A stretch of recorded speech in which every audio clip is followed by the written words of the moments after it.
किस्सा व्यापारी और दैत्य का। प्राचीन काल में एक अत्यंत धनी व्यापारी बहुत सी वस्तुओं का कारोबार किया करता था।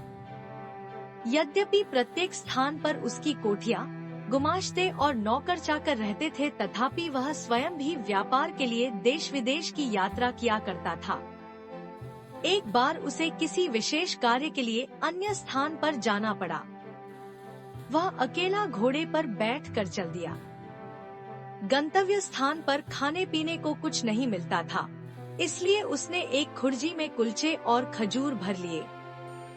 काम पूरा होने पर वह वापस लौटा। चौथे दिन सवेरे अपने मार्ग से कुछ दूर सघन वृक्षों के समीप एक निर्मल तड़ाग देखकर उसकी विश्राम करने की इच्छा हुई। वह घोड़े से उतरा और तालाब के किनारे बैठकर कुलचे और खजूर खाने लगा। जब पेट भर गया तो उसने जगह साफ करने के लिए खजूरों की गुठलियां इधर-उधर फेंक दी और आराम करने लगा। इतने में उसे एक महाभयंकर दैत्य अपनी ओर बड़ी सी तलवार खींचे आता दिखाई दिया। पास आकर दैत्य क्रोध से गरज कर बोला, इधर आ, तुझे मारूंगा। व्यापारी उसका भयानक रूप देखकर और गर्जन सुनकर कांपने लगा और बोला, स्वामी, मैंने क्या अपराध किया है कि आप मेरी हत्या कर रहे हैं? दैत्य ने कहा, तूने मेरे पुत्र की हत्या की है, मैं तेरी हत्या करूंगा। व्यापारी ने कहा, मैंने तो आपके पुत्र को देखा भी नहीं, मैंने उसे मारा किस तरह? दैत्य बोला, क्या तू अपना रास्ता छोड़कर इधर नहीं आया? क्या तूने अपनी झोली से निकालकर खजूर नहीं खाए और उनकी गुठलियां इधर-उधर नहीं फेंकी? व्यापारी ने कहा, आपकी बातें ठीक हैं, मैंने ऐसा ही किया है। दैत्य ने कहा, जब तू गुठलियां फेंक रहा था तो इतनी जोर से फेंक रहा था कि एक गुठली मेरे बेटे की आंख में लगी और बेचारे का उसी समय प्राणांत हो गया। अब मैं तुझे मारूंगा। व्यापारी बोला, स्वामी, मैंने आपके पुत्र को जानबूझकर तो मारा नहीं है। फिर मुझसे जो भूल हो गई है उसके लिए मैं आपके पैरों पर गिरकर क्षमा मांगता हूँ। दैत्य ने कहा, मैं न दया करना जानता हूँ न क्षमा करना। और क्या खुद तुम्हारी शरीयत में नरवत के बदले नरवत की आज्ञा नहीं दी गई है? मैं तुझे मारे बगैर नहीं रहूंगा। यह कहकर दैत्य ने व्यापारी की बाह पकड़कर उसे पृथ्वी पर गिरा दिया और उसे मारने के लिए तलवार उठाई। व्यापारी अपने स्त्री पुत्रों की याद कर कर के विलाप करने लगा, साथ ही ईश्वर और पवित्रात्माओं की सौगंध दिला दिला कर दैत्य से अपने प्राणों की भिक्षा मांगने लगा। दैत्य ने यह सोचकर हाथ रोक लिया कि जब यह थक कर हाथ पांव पटकना बंद कर देगा तो इसे मारूंगा। लेकिन व्यापारी ने रोना पीटना बंद ही नहीं किया। अंत में दैत्य ने उससे कहा, तू बेकार ही अपने को और मुझे तंग कर रहा है। तू अगर आंसू की जगह आंखों से खून बहाए तो भी मैं तुझे मार डालूंगा। व्यापारी ने कहा, कितने दुख की बात है कि आपको किसी भांति मुझ पर दया नहीं आती। आप एक दीन निष्पाप मनुष्य को अन्यायपूर्वक मारे डाल रहे हैं और मेरे रोने गिड़गिड़ाने का आप पर कोई प्रभाव नहीं होता। मुझे तो अब भी विश्वास नहीं होता कि आप मुझे मार डालेंगे। दैत्य ने कहा, नहीं, निश्चय ही मैं तुम्हें मार डालूंगा। इतने में सवेरा हो गया। शहरजाद इतनी कहानी कहकर चुप हो गई। उसने सोचा, बादशाह के नमाज पढ़ने का समय हो गया है और उसके बाद वह दरबार को जाएगा। दुनियाजाद ने कहा, बहन, यह कितनी अच्छी कहानी थी। शहरजाद बोली, तुम्हें यह कहानी पसंद है? अभी तो कुछ नहीं, आगे तो और भी आश्चर्यप्रद है। तुम सुनोगी तो और भी खुश होगी। अगर बादशाह सलामत ने आज मुझे जीवित रहने दिया और फिर कहानी कहने की अनुमति दी तो कल रात मैं तुम्हें शेष कथा सुनाऊंगी, वरना भगवान के पास चली जाऊंगी। शहरयार को भी यह कहानी बेहद पसंद आई थी।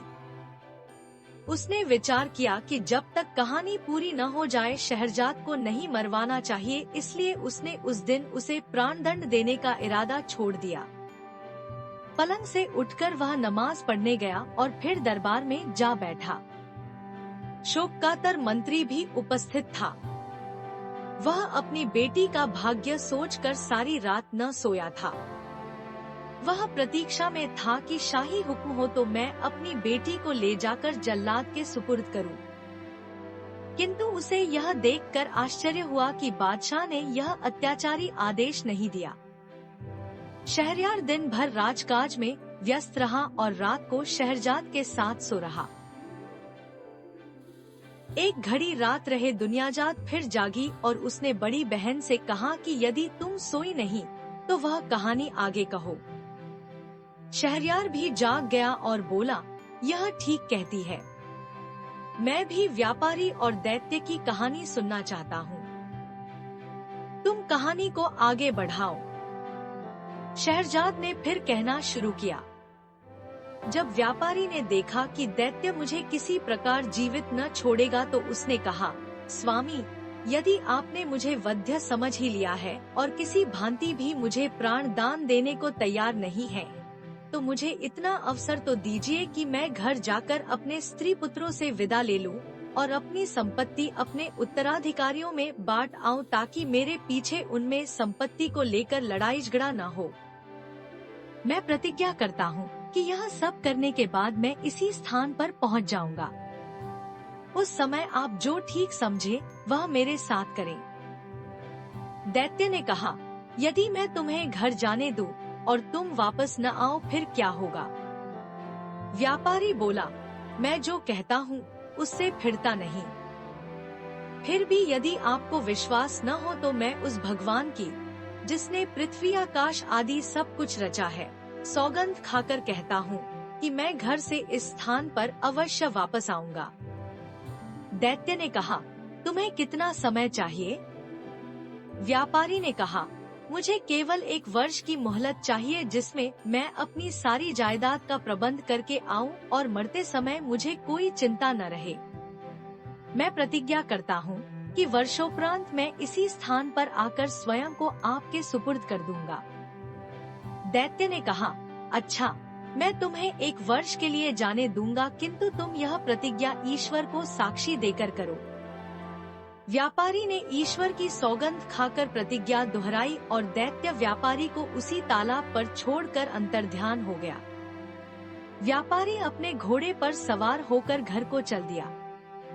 रास्ते में व्यापारी की अजीब हालत रही। कभी तो वह इस बात से प्रसन्न होता कि वह अभी तक जीवित है और कभी 1 वर्ष बाद की निश्चित मृत्यु पर शोकातुर हो उठता था। जब वह घर पहुंचा तो उसकी पत्नी और बंधु बांधव उसे देखकर प्रसन्न हुए, किंतु वह उन लोगों को देखकर रोने लगा। वे लोग उसके विलाप से समझे कि उसे व्यापार में कोई भारी घाटा हुआ है या कोई और प्रिय वस्तु उसके हाथ से निकल गई है, जिससे उसका धैर्य जाता रहा है। जब व्यापारी का चित्त संभला और उसके आंसू थमे तो उसकी पत्नी ने कहा, हम लोग तो तुम्हें देखकर प्रसन्न हुए हैं, तुम क्यों इस तरह रोधो रहे हो? व्यापारी ने कहा, रोधो नहीं तो और क्या करूं? मेरी जिंदगी 1 ही वर्ष की और है। फिर उसने सारा हाल बताया और दैत्य के सामने ईश्वर को साक्षी देकर की गई अपनी प्रतिज्ञा का वर्णन किया। यह सारा हाल सुनकर वे सब भी रोने पीटने लगे। विशेषतः उसकी पत्नी सिर पीटने और बाल नोचने लगी और उसके लड़के बच्चे ऊंचे स्वर में विलाप करने लगे। वह दिन रोने पीटने ही में बीता। दूसरे दिन से व्यापारी ने अपना सांसारिक कार्य आरंभ कर दिया। उसने सबसे पहले अपने नदाताओं का धन वापस किया। उसने अपने मित्रों को बहुमूल्य भेंटें दी, फकीरों साधुओं को जी भर कर दान किया, बहुत से दास दासियों को मुक्त किया। उसने अपनी पत्नी को यथेष्ट धन दिया, अवयस्क बेटे बेटियों के लिए अभिभावक नियुक्त किए और संतानों में संपत्ति को बांट दिया। इन सारे प्रबंधों में 1 वर्ष बीत गया और वह अपनी प्रतिज्ञा निभाने के लिए दुखी मन से चल दिया। अपने कफन फन के खर्च के लिए उसने कुछ रुपया अपने साथ रख लिया। उसके चलते समय सारे घर वाले उससे लिपट कर रोने लगे और कहने लगे कि हमें भी अपने साथ ले चलो ताकि हम भी तुम्हारे साथ प्राण दे दें। व्यापारी ने अपने चित्त को स्थिर किया और उन सब को धैर्य दिलाने के लिए कहने लगा, मैं भगवान की इच्छा के आगे सिर झुका रहा हूँ। तुम लोग भी धैर्य रखो। यह समझ लो कि एक दिन सभी की मृत्यु होनी है। मृत्यु से कोई भी नहीं बच सकता। इसलिए तुम लोग धैर्यपूर्वक अपना काम करो। अपने सगे संबंधियों से विदा लेकर व्यापारी चल दिया और कुछ समय के बाद उस स्थान पर पहुंच गया जहां उसने दैत्य से मिलने को कहा था। वह घोड़े से उतरा और तालाब के किनारे बैठकर दुखी मन से अपने हत्यारे दैत्य की राह देखने लगा। इतने में एक वृद्ध पुरुष एक हिरनी लिए हुए आया और व्यापारी से बोला, तुम इस निर्जन स्थान में कैसे आ गए? क्या तुम नहीं जानते कि बहुत से मनुष्य धोखे से इसे अच्छा विश्राम स्थल समझते हैं और यहाँ आकर दैत्यों के हाथों भांति भांति के दुख पाते हैं? व्यापारी ने कहा, आप ठीक कहते हैं। मैं भी इसी धोखे में पड़कर एक दैत्य का शिकार होने वाला हूँ। यह कहकर उसने बूढ़े को अपना सारा वृत्तांत बता दिया। बूढ़े ने आश्चर्य से कहा, यह तुमने ऐसी बात बताई जैसी संसार में अब तक किसी ने नहीं सुनी होगी। तुमने ईश्वर की जो सौगंध खाई थी उसे पूरा करने में प्राणों की भी चिंता नहीं की। तुम बड़े सत्यवान हो और तुम्हारी सत्यनिष्ठा की जितनी प्रशंसा की जाए कम है। अब मैं यहाँ ठहर कर देखूंगा कि दैत्य तुम्हारे साथ क्या करता है। वे आपस में वार्तालाप करने लगे। इतने ही में एक और वृद्ध पुरुष आया जिसके हाथ में रस्सी थी और 2 काले कुत्ते उस रस्सी से बंधे हुए थे। वह उन दोनों से उनका हालचाल पूछने लगा। पहले बूढ़े ने व्यापारी का संपूर्ण वृतांत कहा और यह भी कहा कि मैं आगे का हालचाल देखने यहाँ बैठा हूँ। दूसरा बूढ़ा भी यह सब सुनकर आश्चर्यचकित हुआ और वहीं बैठकर दोनों से बातें करने लगा। कुछ समय के उपरांत एक और बूढ़ा एक खच्चर लिए हुए आया और पहले 2 बूढ़ों से पूछने लगा कि यह व्यापारी इतना दुखी होकर यहाँ क्यों बैठा है। दोनों ने उस व्यापारी का पूरा हाल कहा। तीसरे वृद्ध पुरुष ने वहाँ ठहरकर इस व्यापार का अंत देखने की इच्छा प्रकट की। अतएव वह भी वहाँ बैठ गया। अभी तीसरा बूढ़ा अच्छी तरह सांस भी नहीं ले पाया था कि उन चारों व्यक्तियों ने देखा कि सामने के जंगल में एक बड़ा गहन धूम्रपुंज उठ रहा है। वह धुएं का बादल उनके समीप आकर गायब हो गया। वे लोग आश्चर्य से आंखें मल ही रहे थे कि एक अत्यंत भयानक दैत्य उपस्थित हो गया।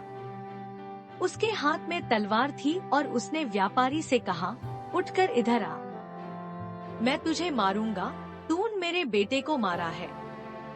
यह सुनकर व्यापारी और तीनों बूढ़े कांपने लगे और उच्च स्वर में विलाप करने लगे। उन सब के रोने चिल्लाने से जंगल गूंज उठा, किंतु दैत्य व्यापारी को पकड़कर एक ओर ले ही गया।